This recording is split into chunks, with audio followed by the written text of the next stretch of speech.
The palace of the Varelian Empire was quiet, but not peaceful. It was the kind of silence that came from years of waiting, not from calm. High above the capital city, Queen Sailira stood alone on a wide balcony, her long robe moving softly in the night air. Below her, the city lights glowed like stars trapped on the ground. Ships moved slowly through the sky, and life continued as it always did. But inside the queen's heart, time had stopped long ago. Every night, she came here, not because she needed to rule, not because she needed to be seen. She came because this was where she last held her daughter. 12 cycles ago, during a sudden border attack, chaos had swallowed the palace. Alarms, smoke, and fire had filled the halls. In that moment of confusion, her young daughter, Princess Lyra, had been taken. Some said she was captured. Others said she had died when the transport wing collapsed. No body was ever found. The galaxy moved on. The empire grew stronger. Enemies were defeated. But Queen Sailira never moved on. The room behind her, once filled with laughter and soft footsteps, remained untouched. Small ornaments, faded toys, and ceremonial clothes waited in silence. No servant dared clean that chamber without permission. No one spoke the princess's name unless the queen did first. Many believed hope was gone. The queen did not. Far from the shining empire, on the edge of mapped space, a human soldier moved carefully through the ruins of a forgotten world. His name was Elias Carter.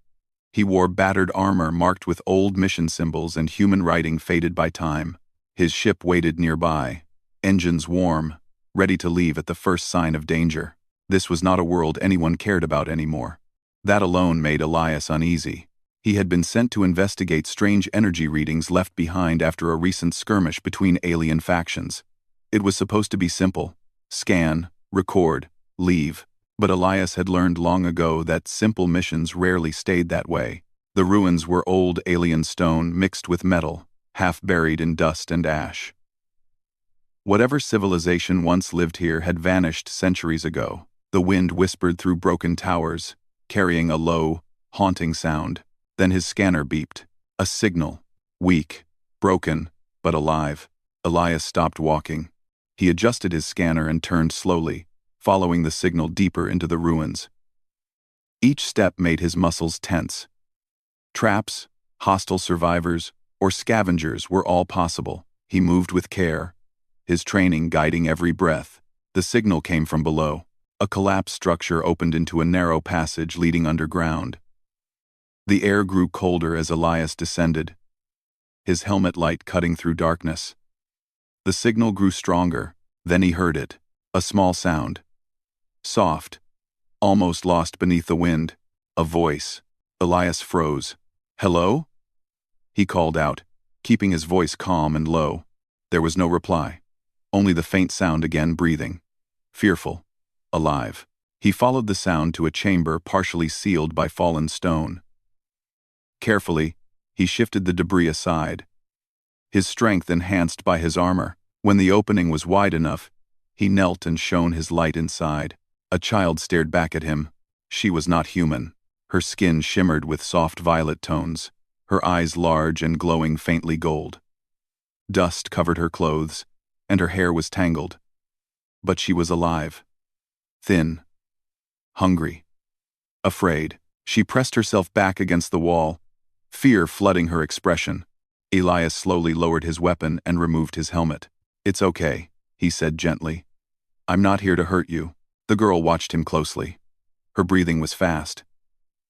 She didn't understand his words, but she understood his tone.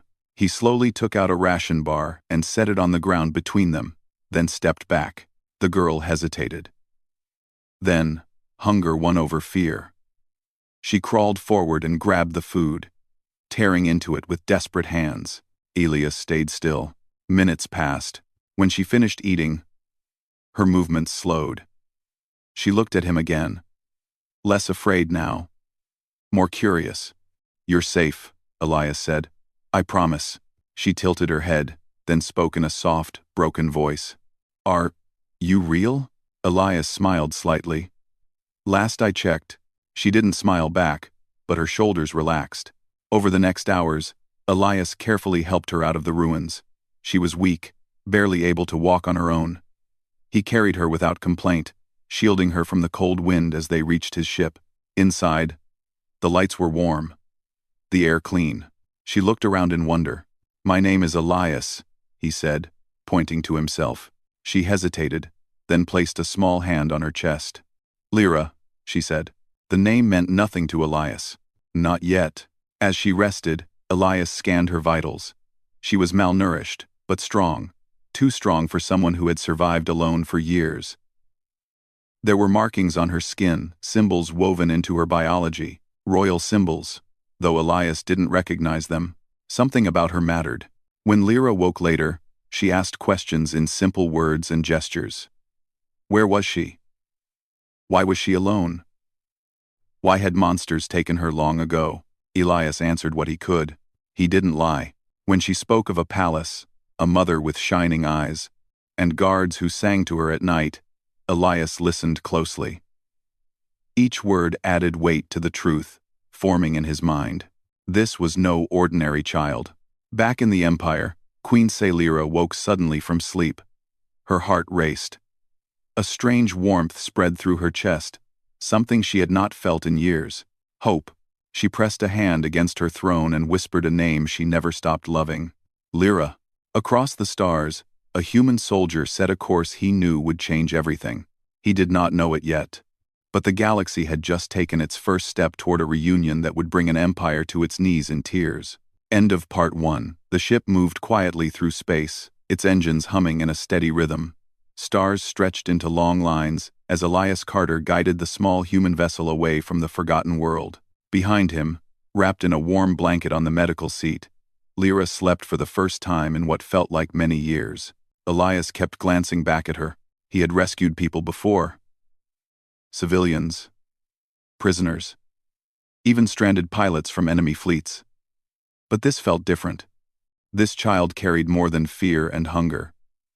She carried a past that had been torn from her and a future that did not belong in ruins.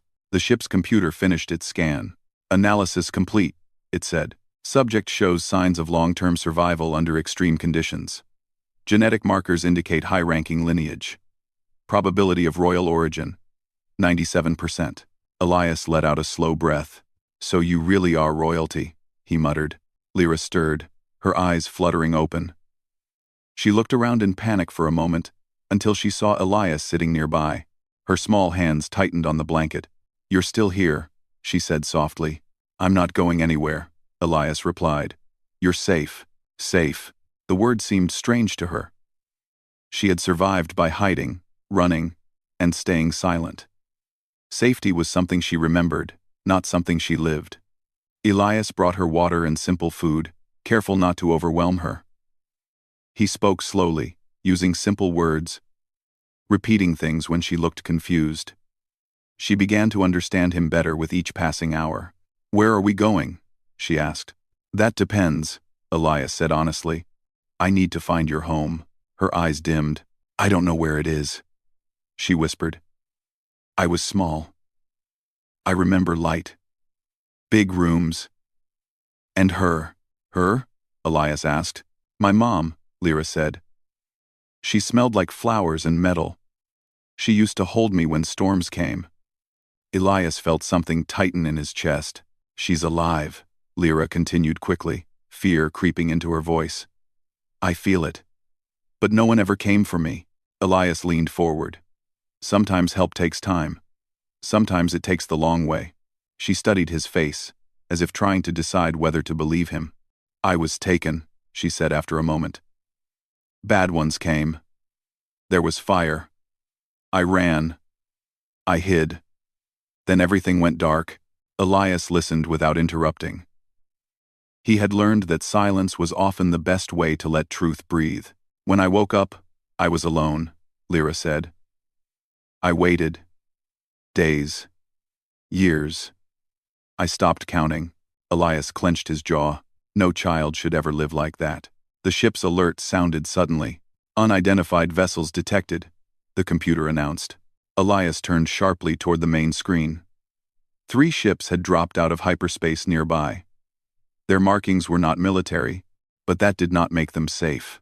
Scavengers, they hunted battlefields and abandoned worlds, looking for technology, prisoners, or anything valuable. And a royal alien child was worth more than gold. Elias moved quickly. He powered down non-essential systems and altered the ship's course. "Lyra," he said calmly, "I need you to stay quiet, no matter what happens." Her eyes widened. "Are they bad?" "Yes," Elias said, "but I won't let them hurt you." The scavenger ships spread out, scanning the area. One of them locked onto Elias's vessel. "Contact incoming," the computer said. Elias ignored it. The scavenger ship moved closer, weapons powering up. Elias did not hesitate. He pushed the engines beyond their normal limits, sending the ship into a sharp turn that flung it behind a drifting asteroid field. Debris slammed against the hull. Warning lights flashed. Lyra cried out as the ship shook. Elias unstrapped himself and moved to her side, bracing her with his body. "I've got you," he said firmly. "Look at me." "Not them." She clung to his arm, her fingers trembling. The scavenger ships followed, firing blindly into the rocks. Explosions lit the darkness. Elias flew with precision, using the asteroids as cover, his movements smooth and controlled. One wrong move meant death. Finally, after several tense minutes, the scavengers gave up, choosing easier prey elsewhere. The silence that followed felt heavy. Lyra slowly released her grip. "You didn't leave me," she said, her voice small. Elias met her gaze. "I promised I wouldn't." That promise settled deep inside her. Far away, in the heart of the Varelian Empire, Queen Lyra stood before the ancient bond chamber. It was a place used only in moments of deep connection between ruler and bloodline. She had not entered it since the day her daughter vanished, yet now, the pull was undeniable. She placed her hands on the crystal core at the center of the chamber. Light flared, reacting to her presence. Her breath caught as a familiar warmth echoed back through the bond. Alive. Her knees nearly gave out. "She lives," Lyra whispered, tears forming despite years of controlled grief. "My child lives." The court elders watched in stunned silence. For the first time in over a decade, the unbreakable queen showed raw emotion. "Find her," Lyra commanded. "Search every star. Spare no effort." Orders spread across the empire like fire. Back aboard the human ship, Lyra slept again, exhaustion finally taking hold. Elias watched over her, replaying the danger in his mind. He knew now that returning her would not be simple. Empires did not trust humans easily. Humans were seen as unpredictable, dangerous, or useful only in war. A lone human soldier arriving with a lost royal child could be mistaken for a threat, but Elias did not care. Right was right. When Lyra woke, she asked a question that caught him off guard. "Why are you helping me?" she asked. "You don't have to." Elias thought for a moment. "Because someone should have helped you sooner," he said. "And because humans don't turn away from kids." She nodded slowly, as if committing the answer to memory. As the ship continued its journey toward known space, signals began to appear. Search patterns, patrol routes, Empire broadcasts. They were getting closer, closer to danger, closer to answers, and closer to a reunion that would shake an empire to its core. End of Part 2. If you're ready, I can write Part 3, 140. 0 words. Next, with the throne room, rising tension. And the moment the truth is revealed. The Varelian capital filled the stars like a living crown. Massive towers of crystal and metal rose from the planet's surface, glowing with soft light. Thousands of ships moved in careful paths, forming layers of defense around the world. It was one of the most protected places in the known galaxy. And now, a single human ship was flying straight toward it. Inside the cockpit, Elias Carter kept his hands steady on the controls. His ship had already been scanned 5 times, each pass more intense than the last. Weapons systems tracked his movement, ready to fire at the first sign of danger. Behind him, Lyra sat quietly, her small feet not reaching the floor. She stared out the viewing window, eyes wide with wonder and fear. "It's bigger than I remember," she whispered. Elias glanced back. Does it feel familiar? She nodded slowly. Yes. And loud. Like many hearts beating together.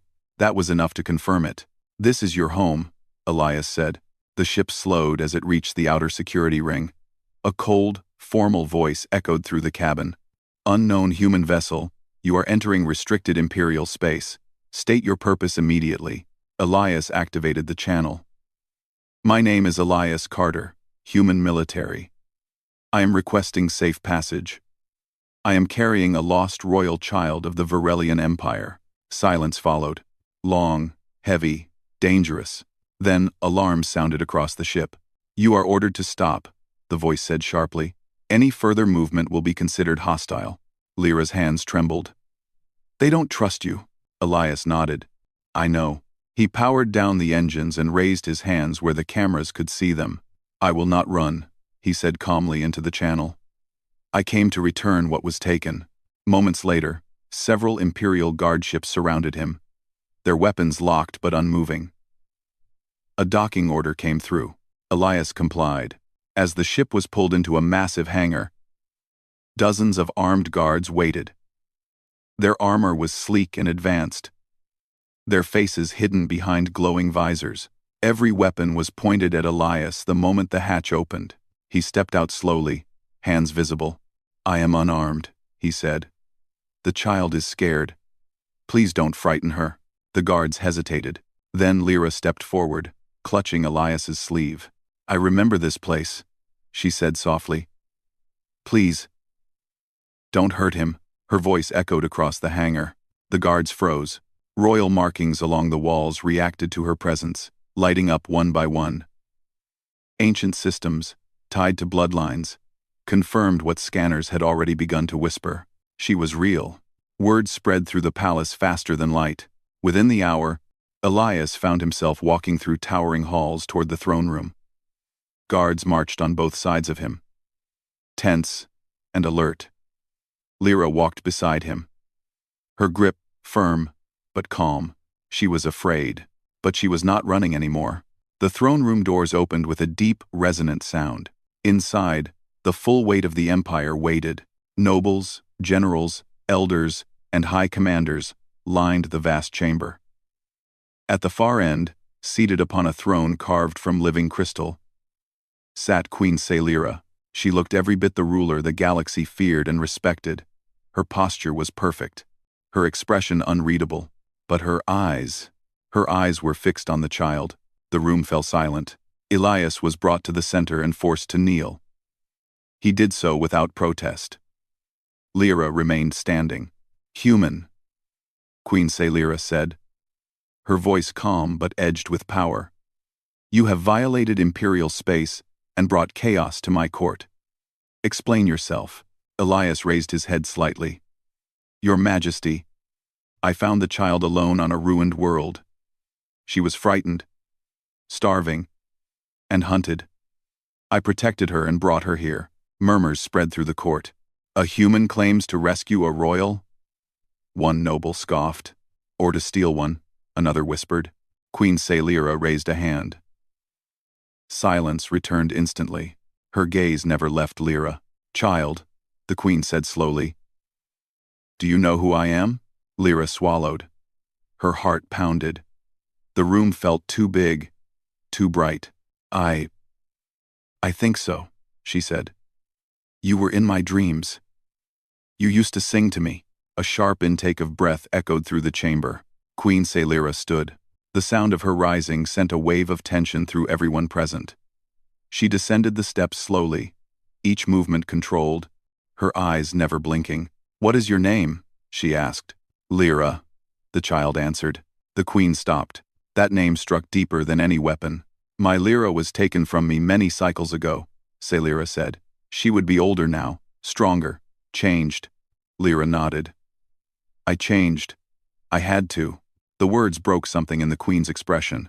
Elias watched silently, knowing this moment was no longer his. One of the elders stepped forward. Your Majesty, this could be deception.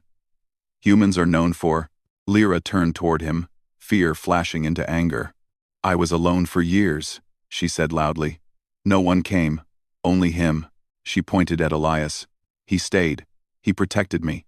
He didn't sell me. He didn't leave me. The court went quiet again. Queen Sailira approached until she stood only a few steps away from the child. Do you remember the night you were taken? She asked softly. Lyra nodded. There was fire. You told me to hide. I waited. I kept waiting. Tears shimmered in the queen's eyes, though none fell. And do you remember what I used to call you? Lyra whispered. When you could not sleep? Lyra hesitated. Then her face lit with recognition. Starheart, she said. You said I carried light even in darkness. The queen's breath caught. She dropped to her knees in front of the child. The entire court gasped. A queen kneeling was unheard of. My Starheart, Lyra whispered, voice shaking. It is you. Lyra stared at her for a long moment. Then the fear finally broke. Mom? She asked, her voice small and uncertain. The word echoed through the throne room like thunder. Queen Sailira pulled her into an embrace so tight, it looked as if she would never let go. Tears fell freely now, soaking into Lyra's worn clothes as the queen trembled. I'm here, Sailira cried. I'm here. I failed you. But I will never let you go again. Lyra wrapped her arms around her mother and buried her face in her shoulder. I'm back, she whispered. The court stood frozen, many wiping their eyes in disbelief. After a long moment, Queen Sailira looked up, still holding her daughter, and turned her gaze toward Elias. The warmth vanished. What remained was the full attention of an empire. You, she said, her voice steady but powerful, will answer for every moment my child suffered. Guards shifted uneasily. Elias met her gaze without fear. Yes, your majesty, he said. I will. The fate of a human soldier now stood before the throne, and the empire waited to see whether humanity would be rewarded or judged. End of Part 3. When you're ready, I can write Part 4 1400 words, the emotional resolution, the Queen's judgment, and the lasting impact of humanity across the galaxy. The throne room remained silent after Queen Sailira spoke. Hundreds of eyes stayed fixed on Elias Carter, the human soldier who now knelt at the center of the Empire's power. Guards tightened their grip on their weapons, unsure whether to act or wait. No one dared speak. Lyra felt her mother's arms tense around her. She pulled back slightly and looked up at Queen Sailira's face. Tears still marked her cheeks, but the strength had returned to her posture. Mom, Lyra said softly. Please don't hurt him. The words were small, but they cut through the tension like light through darkness. Queen Sailira closed her eyes for a moment. When she opened them again, she raised a hand. The guards froze instantly. No one will touch him, she said. A wave of surprise moved through the court. She gently set Lyra down beside the throne and turned fully toward Elias. He remained kneeling, calm and silent, ready to accept whatever judgment came. You say you will answer for my child's suffering, the queen said. Tell me, human, what do you believe you are guilty of? Elias lifted his head. I didn't find her sooner, he said honestly. I didn't know she existed until I heard her signal. If I had known, I would have searched the galaxy. The court murmured again. No excuses, Elias continued. I made a promise when I found her. To keep her alive. To bring her home. That is all I did. Queen Sailira studied him closely. You could have sold her, she said. You could have used her name to gain power. You could have left her behind. Yes, Elias replied. I could have. Why didn't you? The queen asked. Elias did not answer immediately. He glanced at Lyra, who stood watching him with wide eyes. Because she was a child, he said. And because humans don't abandon children. Silence followed. Not the tense kind.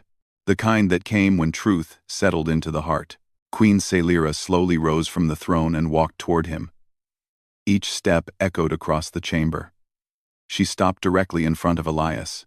Then, to the shock of everyone present, she bowed her head. The court gasped.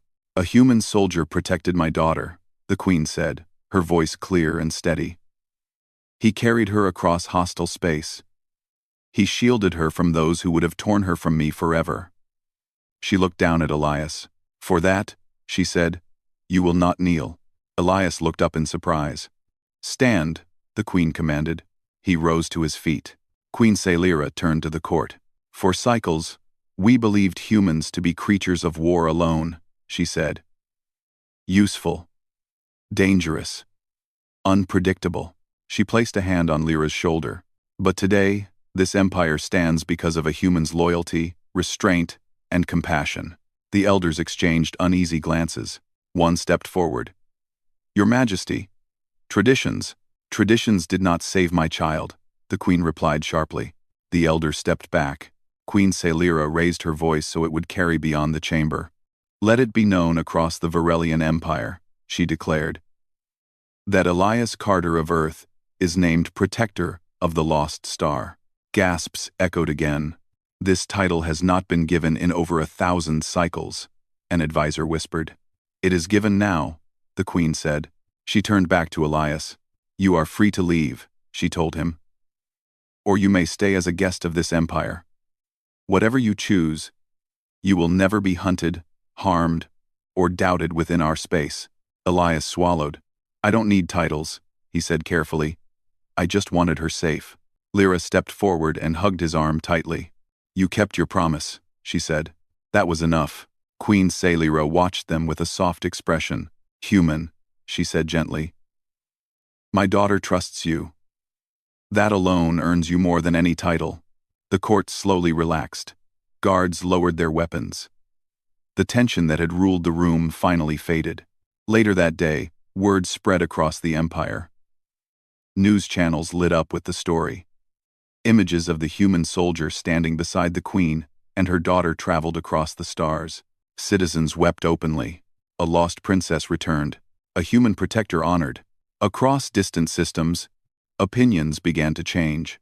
In the days that followed, Lyra stayed close to Elias. Though surrounded by comfort and safety, she still reached for him in crowded rooms and loud halls. "He reminds me I survived," she told her mother quietly. Queen Sailira understood. She did not ask Elias to leave. Instead, she invited him to walk the palace gardens, to share meals, to speak freely without fear. One evening, as the twin suns set, the queen stood beside him on the same balcony where she once waited in grief. "I spent years blaming the galaxy," she said. "And myself." "You kept hope," Elias replied. "That matters." She nodded. "My empire will remember this," she said. "Not as a story of loss, but of return." "What about humanity?" Elias asked. Queen Sailira smiled faintly. "Humanity will no longer be seen only as warriors," she said, "but as guardians." When Elias finally prepared to leave, the entire palace gathered. Lyra hugged him tightly. "You'll come back," she said. "Yes," Elias promised. "Whenever you need me." Queen Sailira placed a symbol in his hand, an imperial crest. "Wherever you go," she said, "you carry the gratitude of an empire." Elias boarded his ship and lifted into the stars. Behind him, a queen watched with her daughter by her side. The galaxy would remember this day, not because of war, but because a human chose kindness, and because a mother finally heard the words she thought were lost forever. "Mom, I'm back." End of part 4.